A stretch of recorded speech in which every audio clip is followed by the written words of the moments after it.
नज़म नंबर 18 धीरे धीरे। सवाल एक जुमले में जवाब लिखो। नंबर एक, नज़म में किस वक्त का जिक्र है?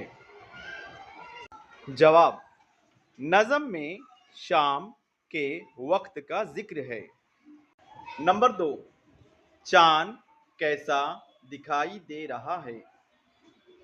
जवाब, चांद खोया खोया दिखाई दे रहा है।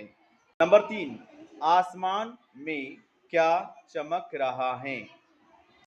आसमान में शाम का तारा चमक रहा है। नंबर चार, मांझी क्या कर रहा है? मांझी हैया हैया गा रहा है। नंबर पाँच, नज़म में राज दुलारा से क्या मुराद है? नज़म में राज दुलारा से मुराद बेटा